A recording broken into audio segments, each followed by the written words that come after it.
Hello everyone, कैसे हो आप सभी लोग। उम्मीद करता हूँ मेरी आवाज़ आप तक पहुँच पा रही होगी। तो जैसा कि आपको पता है, ये चल रही है हमारी प्रैक्टिस सीरीज। इसमें हम कर रहे हैं सीजीएल के आए हुए पेपर डिस्कस। उसी क्रम में आगे बढ़ते हुए अभी तक हम 10 पेपर जो है कर चुके हैं। आज है हमारा पेपर नंबर 11।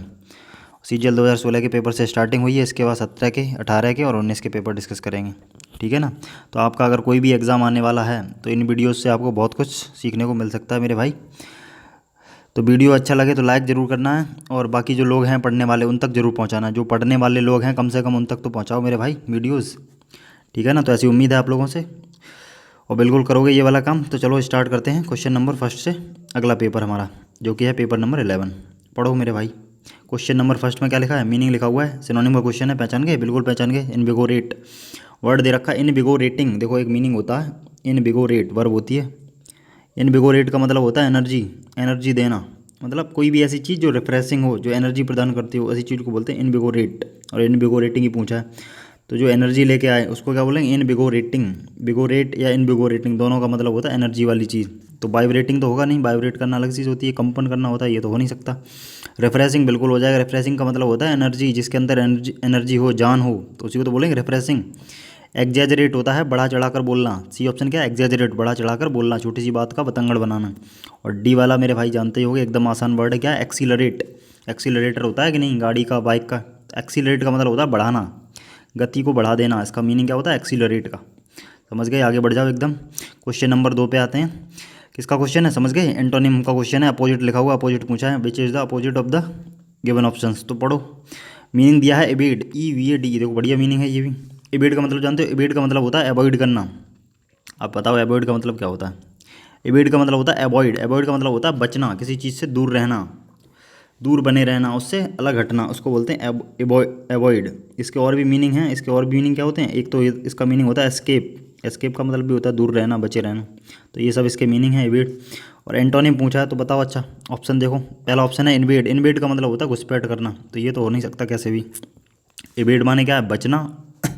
बचना मतलब किसी चीज़ से दूर रहना। इन्वेड का मतलब होता है घुसपैठ करने के सेंस में, ठीक है ना, आक्रमण करने के सेंस में। एस्केप का मतलब भी बचना होता है, तो ये तो इसका सिनोनिम हो गया। सन का मतलब भी होता है बचना या दूर रहना। तो बी वाला और सी वाला तो इसको एग्जैक्ट सिनोनिम दे रखे हैं, किसके, एवेड के। डी वाला का मतलब क्या है, कन्फ्रंट। कन्फ्रंट का मतलब होता है सामना करना। तो बिल्कुल यही आंसर सही आएगा। क्यों जाएगा, सोच के बताओ मेरे भाई। एवेड माने होता है किसी चीज़ से बचना, और कन्फ्रंट माने सामना करना। तो बचना और सामना करना बिल्कुल सही बात नहीं है, अपोजिट है एक दूसरे के। बिल्कुल सही आंसर कौन सा जाएगा, डी वाला, कन्फ्रंट, सामना करना। आगे बोलो। क्वेश्चन नंबर 3 पे आते हैं फटाफट से। क्वेश्चन किसका है, करेक्टली स्पेल्ड वर्ड, सही स्पेलिंग पूछी है, मीनिंग पहचानो। मीनिंग पहचान पाओगे। फिनोमिनन वर्ड क्या है, फिनोमिनन, बढ़िया मीनिंग है एकदम। फिनोमिनन का मतलब होता है अजीबोगरीब घटना। अजीबोगरीब घटना, उसको फिनोमिनन बोलते हैं। इसका प्लूरल बता सकते हो, नाउन का वर्ड है। लैटिन और ग्रीक भाषा के वर्ड जब बताए गए थे आपको नाउन वाले टॉपिक में, तो वहीं पे इस तरह का वर्ड आया था, फिनोमिनन। इसका अब कमेंट सेक्शन में ये वाला क्वेश्चन हम आपसे पूछ रहे हैं, ये वाला कमेंट सेक्शन में लिख के बताना। बताओ इसका प्लूरल क्या होता है, ये सिंगुलर का वर्ड है, इसका प्लूरल बताना है कमेंट में लिख के मेरे भाई। ठीक है, क्या बताना है, फिनोमिनन का प्लूरल। हिंट आपको एक दे रहे हैं कि इसी के जैसा मिलता जुलता वर्ड होता है क्राइटेरियन। तो क्राइटेरियन से कनेक्ट करके इसका प्लूरल बताना है आपको कमेंट में लिख के। ठीक है। अब स्पेलिंग पूछी थी, बताओ ऐसी स्पेलिंग कहाँ पे मैच कर रही है। PHENOMENON, तो PHENO पहले वाले में है ही नहीं वो, दूसरे वाले में MINON, तीसरे वाले में क्या है, PHENOMENON। बिल्कुल ये वाला बी वाला ऑप्शन एकदम सही जाएगा। फिनोमिनन क्या मीनिंग होता है, अजीबोगरीब घटना। आंसर सही है बी वाले की स्पेलिंग एकदम। तो करेक्टली स्पेल्ड वर्ड पूछा था। आगे बढ़ जाओ। क्वेश्चन नंबर 4 से लेके 6 तक किसके क्वेश्चन है, समझ गए, बिल्कुल समझ गए। स्पॉट दी एरर के रोजाना करते हैं, वही वाली चीज़ है। ग्रामर का पार्ट, स्पॉट दी एरर मतलब। पढ़ो question. He is jealous for my success and wants to destroy me. He is jealous for my success. देखो एक बात ध्यान रखना, क्वेश्चन है प्रीपोजिशन का। अब प्रीपोजिशन का कोई तरीका है नहीं, याद करनी पड़ती है प्रीपोजिशन। तमाम तमाम मीनिंग हैं जिनके साथ फिक्स प्रीपोजिशन आती हैं, उन्हीं में से एक ये वाला वर्ड है। जेलस के साथ कौन सी प्रीपोजिशन आती है मेरे दोस्त, कौन सी आती है, ऑफ। या जेलस का ही दूसरा सिनोनिम भी ध्यान रखो। सिनोनिम क्या होता है जेलस का, NVS। मीनिंग क्या होता है, हिंदी मीनिंग, ईर्ष्यालु। दोनों के साथ ध्यान रखना प्रीपोजिशन कौन सी आती है, ऑफ, ना कि फॉर। तो यहाँ पे क्या आएगी, ऑफ आएगी, जेलस ऑफ समवन। तो यहाँ पे क्या आएगा, या जेलस ऑफ समथिंग। तो यहाँ पे क्या जाएगा बताओ। तो फॉर ना आके क्या आएगा, ऑफ आएगा। तो यही गलती है, ए पार्ट में गलती हो जाएगी। आगे बढ़ जाओ। क्वेश्चन एकदम बढ़िया था। अगर मीनिंग, सॉरी मीनिंग नहीं, क्या पता हो, प्रीपोजिशन पता हो, आसान क्वेश्चन हो जाता। आगे बढ़ो। 5 नंबर क्वेश्चन में क्या बोल रहा है, the main purpose. Main purpose का मतलब मुख्य उद्देश्य ऑफ द विजिट, विजिट का, इज़ टू डेवलप, क्या है, डेवलप करना, एक क्लोज रिलेशनशिप, एक क्लोज रिलेशनशिप डेवलप करना है अमोंग द टू कंट्री। देखो एकदम आसान क्वेश्चन है ये, तो 5वीं क्लास का बच्चा कर सकता है अगर थोड़ी बहुत अंग्रेजी पढ़ी हुई तो, वैसे कोई नहीं कर पाएगा। बताओ समझ गए क्या गलती है, जल्दी से बताओ मेरे भाई, जहाँ बैठे हो वहाँ बोला तो करो, कौन से पार्ट में गलती है बताओ, ABC या नो एरर है, बिल्कुल B पार्ट, कौन से C पार्ट में गलती है, कैसे गलती है, टू कंट्रीज लिखा है और अमोंग लगा रहा वर्ड, अमोंग आता है मोर देन टू, दो से ज़्यादा के लिए, और दो के लिए कौन सी प्रीपोजिशन आती है बताओ फटाफट से, बिटवीन, आती है कि नहीं आती है, बिल्कुल आती है, रटी हटाई चीज़ है, आगे बढ़ जाओ, कुछ ज़्यादा डिस्कस करना नहीं। बिटवीन दो के लिए, दो से ज़्यादा के लिए अमोंग लगाते हैं, एकदम आसान क्वेश्चन था, आगे बढ़ जाओ 6 नंबर क्वेश्चन पे आओ, क्या लिखा है बताओ। आई लेफ्ट मतलब मैंने छोड़ा, नो स्टोन अनटर्न्ड, कुछ भी, अब देखो ये यहाँ पे ईडीएम पूछ, यहाँ पे ईडीएम फिक्स किया है सेंटेंस के अंदर, नो स्टोन अनटर्न्ड का मतलब क्या होता है, नो स्टोन अनटर्न्ड का मतलब होता है हर संभव प्रयास करना, इसका मीनिंग क्या होता है, टू ट्राई एवरीथिंग पॉसिबल, ये मीनिंग होता है इसका, नोट कर लेना, जो भी नया चीज़ मिले, ईडीएम हो चाहे मीनिंग हो चाहे कोई भी क्वेश्चन हो, नोट करना है मेरे भाई, ठीक है। तो मैंने कुछ भी प्रयास करना नहीं छोड़ा, किस किस काम के लिए नहीं छोड़ा उसने, टू अचीव, हासिल करने के लिए, for my object, to achieve for my object, देखो अचीव वर्ब है, टू से जुड़ी हुई है, ऐसे ही पहचान लो, टू के साथ B1 जुड़ा है और वर्ब के साथ क्या लगा रहा है, फॉर लगा रहा है, तो ध्यान रखो इस वर्ब के साथ ये प्रीपोजिशन नहीं आएगी, कौन सी वाली, फॉर, डायरेक्ट वर्ब के साथ क्या जुड़ेगी, आगे जो भी आ रहा हो, क्या आ रहा हो ऑब्जेक्ट, उसका सीधा वही जुड़ेगा, ना कि फॉर, प्रीपोजिशन नहीं जुड़ेगी किसके साथ, वर्ब के साथ, इस तरह से, कौन सी वाली, फॉर, अचीव के साथ फॉर तो नहीं लगा सकते, तो क्या आएगा, I left no stone unturned my to achieve my object, में मैं अपना जो ऑब्जेक्ट था उसका जो भी उद्देश्य था उसको पूरा करने के लिए उसने हर संभव प्रयास किया, ये कह रहा है वो, समझ गए, बिल्कुल समझ गए, आगे बढ़ जाओ, क्वेश्चन नंबर 7 से लेकर 9 तक देखने हैं फटाफट से, बताओ किसके, फिल इन दी ब्लैंक्स के क्वेश्चन है, पढ़ो फटाफट से। I can not conceive of, आगे लगा है डैश, एक्सेप्टिंग द पोस्ट, बताओ एकदम आसान क्वेश्चन है, कुछ समझ पाए, जीरंड लिखा हुआ है आगे, कैसे पहचाना, जीरंड क्या होता है, वर्ब की फर्स्ट फॉर्म ING, उसी को तो बोलते हैं जीरंड फॉर्म, नाउन फॉर्म भी वही होती है, नाउन का काम करता है जीरंड, किसका काम करता है मेरे भाई, नाउन का, तो अभी के बाद बताओ जीरंड है, इसको थोड़ी देर के लिए नाउन मानते ही, नाउन का काम ही करता है, तो अगर नाउन से पहले पूछे कौन सी चीज़ आती है, वर्ब, एडजेक्टिव, एडवर्ब क्या आती है, बता सकते हो, बिल्कुल बता सकते हो, एडजेक्टिव आता है नाउन से पहले, तो ये इतने वर्ड जो आपके सामने लिखे हैं, मैं पहचान के बता सकते हो कौन सा एडजेक्टिव फॉर्म में लिखा हुआ वर्ड है, ये तो सीधा सीधा प्रोनाउन केस है, ठीक है ना, पर्सनल प्रोनाउन, हिज, इसी ही से ही बना है हिज, लेकिन ही क्या होता है, बताओ मेरे भाई क्या होता है, ही पजेसिव एडजेक्टिव केस होता है, ही किसका है, सॉरी हिज किसका केस होता है, ही का, तो ये एडजेक्टिव केस ही होता है, और ये किससे पहले आएगा, जीरंड से पहले, क्योंकि जीरंड नाउन का काम करता है, तो इससे पहले क्या आएगा, हमेशा ध्यान रखो इस तरह की जब चीज़ें ING लग के आ रही हों तो वहाँ पे क्या आता है, पजेसिव एडजेक्टिव केस आता है, अगर कोई पर्सनल प्रोनाउन दे रखा है तो, सी दे रखा होता तो क्या आ जाता है यहाँ पे, हर आ जाता, ठीक है, और अगर दे रखा होता, दे THEY तो क्या आ जाता, बता सकते हो, तो क्या आ जाता, their THEIR, possessive adjective case आएगा, हमेशा ध्यान रखना है, तो यहाँ पे आंसर जाएगा B ऑप्शन, पता है ये वाली बात तो कर लोगे, बढ़िया क्वेश्चन था, वैसे कई बार पूछा जा चुका है इस तरह का क्वेश्चन एग्जाम में। आगे बढ़ जाओ 8 नंबर क्वेश्चन पे, द मैस्ट्रो माने जानते हो, जीनियस, जो जीनियस आदमी होता है, एक्सपर्ट आदमी होता है, उसको बोलते हैं मैस्ट्रो, तो मैस्ट्रोज सन, जो जीनियस आदमी था उसका पुत्र, हैज़ नो टेस्ट, आगे डैश म्यूजिक, प्रीपोजिशन फिल करवाइए, अबाउट आएगी, विद आएगी, टू आएगी, इन, बताओ मेरे भाई क्या आएगी, अबाउट तो आ ही नहीं सकती कैसे भी करके, ना विद आएगी, टेस्ट के साथ प्रीपोजिशन एक फिक्स है वैसे तो वो आनी चाहिए, वो तो दे भी नहीं रखी है यहाँ पे मेरे भाई, कायदे में तो सही ऑप्शन क्या जाएगा, फॉर जा रहा है, टेस्ट के साथ प्रीपोजिशन फिक्स है, कौन सी आती है, फॉर, अब फॉर तो दे नहीं रखी ऑप्शन में, तो फिर क्या करोगे, टू लगाएंगे नहीं, क्या आएगी फिर, म्यूजिक के लिए क्या लगा सकते हैं प्रीपोजिशन, इन लगा सकते हैं, टू नहीं लगा सकते म्यूजिक के लिए, तो आंसर यहाँ पे इस हिसाब से जाएगा C ऑप्शन, वैसे सबसे सही आंसर इसका होता क्या, फॉर, प्रीपोजिशन क्या आ जाती है, फॉर दे ही नहीं रखी ऑप्शन में, तो इन लगाएंगे फिर, ठीक है, म्यूजिक के लिए। आगे बढ़ जाओ, क्वेश्चन नंबर 9 पे आओ फटाफट से, रीता ने प्रॉमिस किया टू कम, आने का, बट सी नेवर टर्न्ड, अब देखो फ्रेजल वर्ब का क्वेश्चन है, इसमें भी अगर पता है तो कर लोगे, देखो फ्रेजल वर्ब नोट करनी है, अगर नहीं पता है तो मेरे भाई, टर्न आउट, टर्न इन कुछ नहीं होता, टर्न आउट एक फ्रेजल वर्ब होती है, इसका मतलब होता है अपीयर का मतलब जानते हो, प्रकट होना, तो ये होता है किसका मीनिंग, टर्न आउट का, ये नोट कर लेना। दूसरी एक फ्रेजल वर्ब होती है टर्न डाउन का मतलब होता है खारिज करना, turn down, he turn down my request, उसने मेरी रिक्वेस्ट को खारिज कर दिया, इस तरह से बोलते हैं कि नहीं, तो टर्न डाउन का मतलब खारिज करना, रिजेक्ट करना, ये मीनिंग होता है रिजेक्ट किसका, टर्न डाउन का।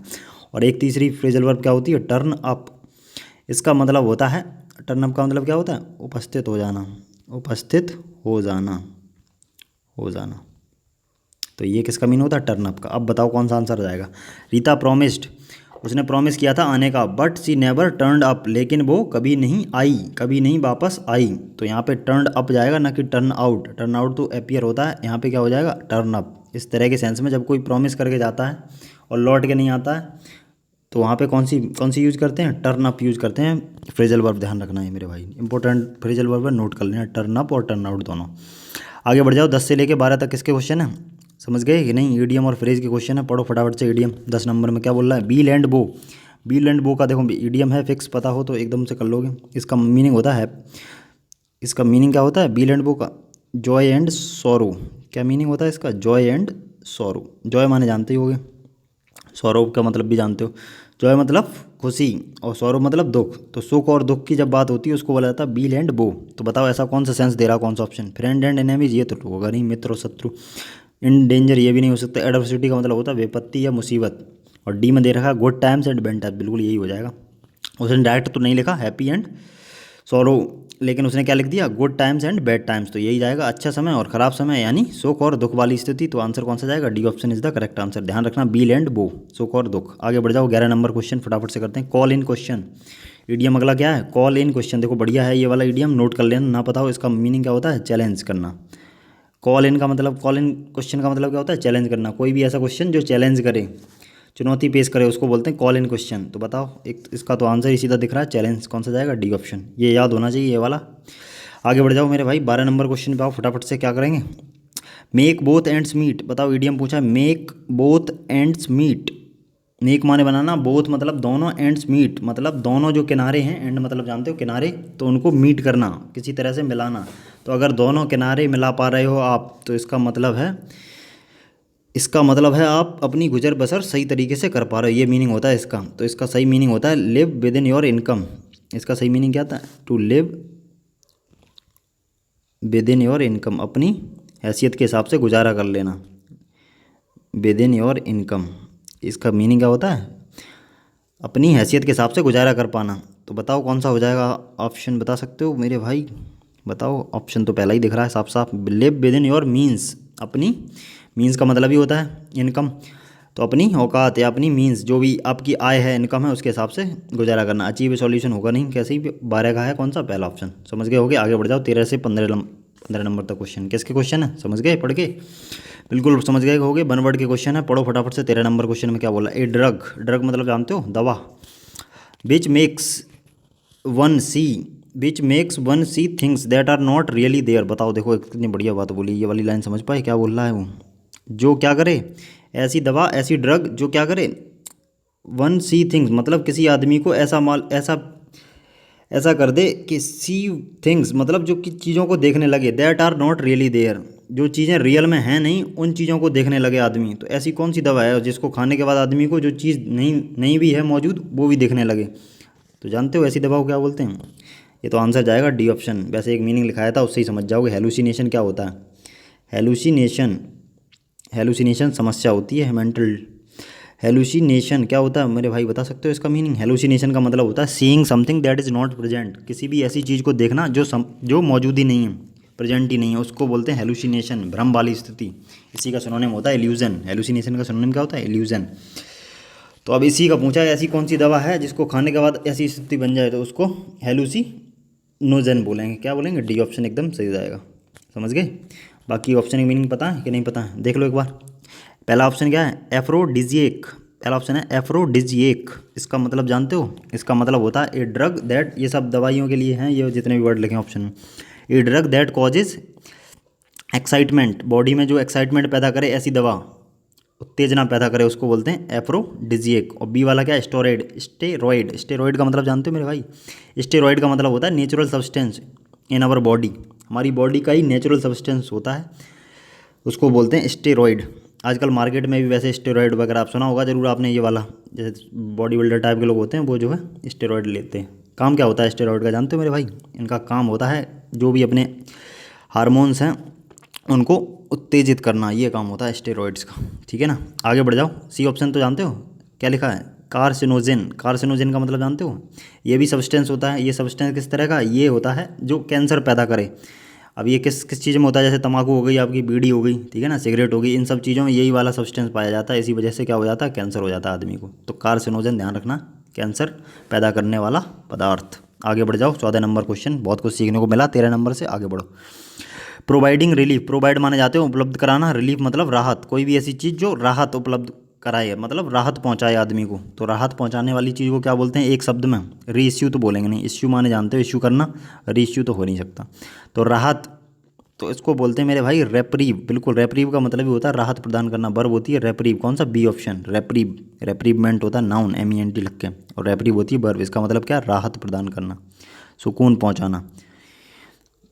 ठीक है, याद रख पाओगे इसको, बिल्कुल याद रख पाओगे। रेपरीव का मतलब है सुकून पहुंचाना, तो वही तो पूछा है, रिलीफ जो पहुंचाए ऐसी चीज़ को क्या बोलते हैं, बी ऑप्शन जाएगा एकदम सही।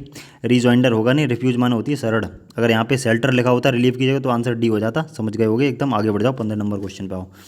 क्या बोल रहा है, the philosophy of putting another's welfare above one's own. Philosophy मतलब जानते हो, the philosophy of putting, philosophy किस चीज़ की है, पुटिंग मतलब रखने की, अनदर्स वेलफेयर दूसरे की भलाई को, वेलफेयर मतलब मीन्स भलाई, एबव वंस ओन अपनी खुद की भलाई से ऊपर किसी दूसरे की भलाई को रखने की जो फिलॉसफी होती है उसको क्या बोलते हैं, बता सकते हो। एकदम मीनिंग देखो, एकदम शानदार लिखे हुए हैं, ज़बरदस्त मीनिंग। अपनी मतलब भलाई को भूल के आदमी दूसरे की भलाई को पहले नंबर पर रख दे, कि तुम्हारी भलाई भाई सबसे आगे है, तुम्हारी भलाई को प्रेफरेंस देते हैं, उस चीज़ को पूछ रहा है। एक शब्द में क्या बोलोगे, एग्नोस्टिज्म तो नहीं बोलेंगे। एग्नोस्टिज्म का मतलब जानते हो, एग्नोस्टिक होता है अज्ञेयवादी, one who doubts the existence of God. तो जो भगवान के एग्जिस्टेंस में डाउट रखे उसको बोलते हैं अज्ञेयवादी, एग्नोस्टिसिज्म। ठीक है ना, अज्ञेयवाद हो जाएगा, ISM लगा तो ठीक है, नाउन बन जाएगा। पॉलीथिज्म जानते हो, पॉली माने होता है मैनी, पॉली जहाँ भी लग जाए समझ जाओ मैनी है, पॉली का मतलब मैनी होता है। और थीज्म मतलब होता है, बताओ थीज्म का मतलब क्या होता है, बिलीव इन गॉड। तो पॉली और थीज्म दोनों को मिला के जोड़ दो क्या बन जाएगा, बिलीव इन मैनी गॉड्स। तो बहुत सारे भगवानों में विश्वास करना, उसको बोलते हैं पॉलीथीज्म। और ऑल्ट्रुइज्म का मतलब होता है परोपकारवाद। आंसर हमारा जाएगा यही वाला। क्यों जाएगा परोपकारवाद, परोपकारवाद में क्या होता है मेरे भाई, अपनी आदमी स्थिति भूल जाता है, दूसरे वाले की मदद करने के लिए, दूसरे वाले को आगे पहुंचाने के लिए आगे बढ़ जाता है। यही तो उसने बोला है, philosophy of putting another's welfare above one's own, अपने खुद के वेलफेयर के आगे किसी दूसरे का वेलफेयर, मतलब दूसरे की भलाई सोचने लगो, उसको परोपकारवादी तो बोलेंगे, उसको परोपकारी तो बोलेंगे। आंसर जाएगा सी। वैसे तो याद ही होना चाहिए, तुरंत टिक करके आगे बढ़ जाओगे, लेकिन फिर भी मीनिंग ध्यान रखो परोपकारवाद क्या होता है। और डी वाला जानते हो, आइकोनोक्लाज्म, इसका मतलब होता है मूर्ति भंजक, मूर्ति भंजन करना, मूर्ति मतलब मूर्तियों को तोड़ना। ठीक है, आइकोनोक्लाज्म, आइकोनोक्लास्ट होता है जो आदमी मूर्तियों को तोड़ता है, उसको बोलता है आइकोनोक्लास्ट। ठीक है, याद रखना, बढ़िया मीनिंग थे, एकदम ज़बरदस्त, बनवर्ड एकदम शानदार थे। 16 से 20 तक देखो क्वेश्चन। आगे किसके क्वेश्चन है बता सकते हो, बिल्कुल बता सकते हो किसके हैं, वही क्वेश्चन रोजाना करते हैं, इंप्रूवमेंट के क्वेश्चन है। पढ़ो फटाफट से 16 number. This book is adopted, ये वाली जो किताब है इसको अडॉप्ट किया गया है to the needs of beginners, to the needs of beginners, to लगा हुआ है और क्या लगा है, नीड्स ऑफ बिगिनर्स। नीड्स माने जानते हो ज़रूरतों के लिए, बिगिनर्स मतलब जो शुरुआत की है जिन लोगों ने पढ़ने की। तो बताओ कौन सा हो सकता है एडेप्ट। देखो 3 मीनिंग होते हैं, तीनों के स्पेलिंग और मीनिंग तीनों याद रखने। देखो पहला वर्ड होता है एडॉप्ट, जो कि लिखा भी है यहाँ पे एडॉप्ट। एक वर्ड होता है एडेप्ट, ADAPT, और तीसरा क्या होता है एडिप्ट, ADEPT। तीनों एकदम शानदार वर्ड है, पता नहीं कितनी बार एग्जाम में पूछ चुका है। तो एडॉप्ट का मतलब होता है गोद लेना या स्वीकार करना, एडॉप्ट का मतलब पहले वाले का। एडेप्ट दूसरे वाले का मीनिंग क्या होता है, इस वाले का मतलब होता है ढालना, अनुकूल बनाना, अपने आप को जो भी परिस्थिति है या जो भी स्थिति है उसके हिसाब से अपने आप को बना लेना, अनुकूल बनाना, ढालना, सामंजस्य बिठाना। और डी और जो ये वाला ऑप्शन है एडेप्ट का मीनिंग होता है कौशल या निपुण, टैलेंटेड या स्किल्ड, तो इसको बोलते हैं एडिप्ट। ठीक है ना, तो उच्चारण भी है एडोप्ट, एडेप्ट और एडिप्ट, तीनों के उच्चारण भी अलग है, मीनिंग भी अलग है। समझ गए, बिल्कुल समझ गए। बताओ यहाँ पे कौन सा वर्ड आएगा, this book is adopted to, adopted to नहीं आएगी यहाँ पे, एडॉप्ट का मतलब गोद लेना होता है, तो यहाँ पे गोद लेने का कोई सेंस भी नहीं बनना। This book is adapted, adapted मतलब अनुकूल बनाना, तो ये जो किताब है इसको अनुकूल बनाया गया है, किस चीज़ के अनुकूल, to the needs of beginner. और इसके साथ प्रीपोजिशन भी ध्यान रखना मेरे भाई, किसके साथ, एडेप्ट के साथ हमेशा कौन सी प्रीपोजिशन आती है, टू आती है, फिक्स प्रीपोजिशन का केस है। यहीं से प्रीपोजिशन से भी वैसे पहचान सकते थे। एडेप्ट के साथ क्या आएगी, टू आएगी प्रीपोजिशन। मतलब क्या होता है इसका, ढालना या अनुकूल बनाना या समायोजित करना। तो ये जो किताब है इसको अनुकूल बनाया गया है, किसके अनुकूल, द नीड्स ऑफ बिगिनर्स, जो शुरुआती लोग हैं, सीखने वाले जो बिगिनर हैं, शुरुआत की है जिन्होंने पढ़ने की, उनकी ज़रूरतों के हिसाब से अनुकूल बनाया गया है। समझ गए, बिल्कुल समझ गए, बढ़िया था क्वेश्चन। आगे बढ़ जाओ 17 नंबर क्वेश्चन पे। There are a good many things tigers in this forest, there are a good many tigers in this forest. बता सकते हो क्या है, अंडरलाइन हुआ है इसके नीचे, बताओ क्या आएगा। देखो एक ऑप्शन तो देखते ही काट सकते हो, बता सकते हो कौन से काट सकते हो, सी वाला। इससे ज़्यादा ख़राब ऑप्शन मिल भी नहीं सकता आपको। देखो गुड के आगे एन लगा रहा है, गुड के साथ कभी आ सकता है बताओ आर्टिकल मेरे भाई, एन, एन तो जानते हो कहाँ पे आता है, बिल्कुल जानते होगे, सी तो आ ही नहीं सकता। और देखो ए और बी में से कौन सा होगा, सम गुड मैनी टाइगर, सम और मैनी भी कभी यूज नहीं होते साथ में, तो एक ये वाला ही कट जाएगा, कट जाएगा कि नहीं, बिल्कुल। अब देखो एक ही ऑप्शन बचा है जो लिखा है वो, और एक ये वाला, तो द गुड मैनी कभी नहीं होता, ध्यान रखो, दा लगा हुआ है। ए गुड मैनी, ए गुड मैनी का मतलब है एक बड़ी संख्या में, तो एक आंसर जो लिखा है एकदम सही लिखा है, आंसर क्या जाएगा इस वाले का, नो इम्प्रूवमेंट जाएगा। ऑप्शन काट के हमने आराम से कर लिया इस वाले क्वेश्चन को, क्या जाएगा, ए गुड मैनी, ए गुड मैनी का मतलब एक बड़ी संख्या में टाइगर्स जो हैं वो क्या है, इस जंगल में हैं। आगे बढ़ जाओ, 18 नंबर क्वेश्चन पे आओ, बढ़िया क्वेश्चन है, एकदम आसान भी क्वेश्चन है। क्या लिखा है बताओ पढ़ के, London is one of the oldest towns of England. शहर की बात चल रही है लंदन की, तो वो क्या है, अब कौन से देश की बात चल रही है, इंग्लैंड में। तो जब शहर की बात चले, किसी दूसरे देश में बताया जाए कि ये वाला शहर है, तो वहाँ प्रीपोजिशन कौन सी लगाओगे, ऑफ ना लगा क्या लगाएंगे मेरे भाई, इन, क्योंकि वो जो सिटी है वहाँ पे सिचुएटेड ही तो है, तो इन लगाएंगे उसके लिए, कि नहीं लगाएंगे, ऑफ थोड़ी लगा सकते हो मेरे भाई, तो क्या लगाएंगे, एन आएगी प्रीपोजिशन, आंसर जाएगा पहला ऑप्शन। आगे बढ़ जाओ, 19 नंबर क्वेश्चन पे, आसान था एकदम। You will be late if you do not leave now, ये उससे भी ज़्यादा आसान है क्योंकि कंडीशनल है, पहले टाइप का पहचान गए, इफ़ लगा हो और बिल भी लगा हो, तुरंत देखते ही, बिल केवल लगा हो और इफ़ लगा हो, इससे ही पहचान जाओ। तो पहले टाइप का कंडीशनल है वो क्या बोलता है, इफ़ वाली क्लॉज रहेगी प्रेजेंट में, प्रेजेंट इंडेफिनिट में, और दूसरी वाली फ्यूचर इंडेफिनिट में, पहले टाइप का कंडीशनल। तो पहली वाली देखो, इफ़ वाली क्लॉज प्रेजेंट इंडेफिनिट में लिखिए, बिल्कुल लिखिए, डू नॉट के साथ फर्स्ट फॉर्म आ रही कौन सा है, प्रेजेंट इंडेफिनिट तो है, और इधर वाले में बिल आ रही है, एकदम सेंटेंस सही लिखा है, नो इम्प्रूवमेंट जाएगा, ज़्यादा कुछ दिमाग लगाना नहीं है, फर्स्ट टाइप का कंडीशनल है, पढ़ा होगा तो एकदम कर लोगे, बाकी तो आगे सीखोगे मेरे भाई। चलो अगला बोलो, 20 नंबर क्वेश्चन, लास्ट क्वेश्चन है आज, 20 ही क्वेश्चन करवाएंगे, पैसेज को से ट्राई करना है आपको। अभी पैसेज जो है ये काम, दो काम देखो आज आपको करने के लिए देंगे, देखते हैं कौन कितने लोग करते हैं। आराम से देखते रहते हो लेटे लेटे वीडियो, या कुछ काम भी करते हो, ये देखना है मेरे भाई आज, क्योंकि आज देंगे आपको काम करने के लिए। बताओ 20 number question, people ask, people मतलब लोग, आस्क मतलब पूछते हैं, मी मतलब मुझसे, वाई, भाई मतलब क्यों, I decide to start a new magazine, क्यों मैं डिसाइड करता हूँ। देखो ऐसे बोलोगे क्या, देखो इनडायरेक्ट का क्वेश्चन है, इधर आस्क लगी है, रिपोर्टिंग वर्ब किस में, प्रेजेंट में है, तो रिपोर्टेड स्पीच भी प्रेजेंट में ही रहेगा। तो रिपोर्टेड स्पीच प्रेजेंट में रहने का, एक तो जो लिखा है वो प्रेजेंट इंडेफिनिट में लिखा है, और एक और लिखा है प्रेजेंट में, केवल प्रेजेंट में सेंटेंस कौन सा आ रहा है, वैसे तो सभी प्रेजेंट में ही है, बताओ आंसर कौन सा आएगा, ऑप्शन तो सभी प्रेजेंट में ही है। पीपल आस्क मी, लोग मुझसे पूछते हैं, भाई I decide to start a new magazine, मैंने नई मैगजीन स्टार्ट क्यों की है, या मैंने नई मैगजीन को स्टार्ट क्यों किया है, ये बात बोलोगे कि मैं नई मैगजीन स्टार्ट क्यों करता हूँ, लोग मुझसे क्यों पूछते हैं, तो करता हूँ कि मैंने क्यों नई मैगजीन को स्टार्ट किया है। सेंस समझ जाओ मेरे भाई, एकदम आसान क्वेश्चन बन जाएगा, बिल तो होगा नहीं, फ्यूचर का सेंस बनेगा नहीं, एम भी नहीं बनेगा, क्या बनेगा, सी ऑप्शन जाएगा, हैव डिसाइडेड, मैंने क्यों डिसाइड किया है नई मैगजीन को स्टार्ट करने का, ये ऐसा मुझसे लोग पूछते हैं, तो आंसर कौन सा जाएगा, सी ऑप्शन एकदम सही जाएगा, बाकी कोई आंसर हो नहीं सकता। और ये हो गया आज की हमारी क्लास ख़त्म, आज करेंगे केवल 20 क्वेश्चन, पैसेज रोज़ाना करवाते ही, और आज आपका काम क्या है, देखो अच्छे से स्क्रीनशॉट ले सकते हो, या कुछ भी जो है अच्छे से एक बार पूरे पैसेज का स्क्रीनशॉट लेना है, और पूरा पेपर हम आपको दिखा दे रहे हैं, इसको क्या करना है मेरे भाई, इसको क्वेश्चन आंसर आपको लगाने हैं, पूरा पैसेज आज खुद से करना है, आज है होमवर्क में इतना काम, ठीक है, करोगे मेरे भाई।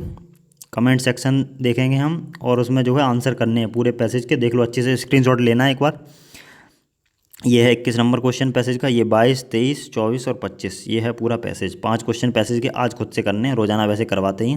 और एक काम और दिया था, ध्यान है, भूल गए, फिनोमिना, ये जो वर्ड लिखा है फिनोमिनन, इसका क्या पूछा है बताओ, इसका पूछा था प्लूरल वर्ड। तो ये 2 क्वेश्चन आज, 2 क्वेश्चन क्या, 5 क्वेश्चन पैसेज के हो गए, और एक ये क्वेश्चन, 6 क्वेश्चन आपको खुद से ट्राई करने हैं आज, ठीक है, आज ये है होमवर्क आपका। तो कमेंट में बताना ज़रूर मेरे भाई, जितने भी पैसेज के 5 के 5 क्वेश्चन, और ये वाला क्वेश्चन, ठीक है। तो उम्मीद करता हूँ क्लास लगी होगी आपको बढ़िया, और सीखने को भी मिला होगा कुछ ना कुछ। तो कैसी लगी है बताना ज़रूर क्लास, किसमें बताओगे, कमेंट सेक्शन में बताओ लिख के, और बाकी लोगों तक जो पढ़ने वाले लोग हैं कम से कम उन सब तक पहुँचाओ ये वाली क्लास, ठीक है ना। तो आगे मिलते हैं एक नई क्लास में, टिल देन टेक केयर।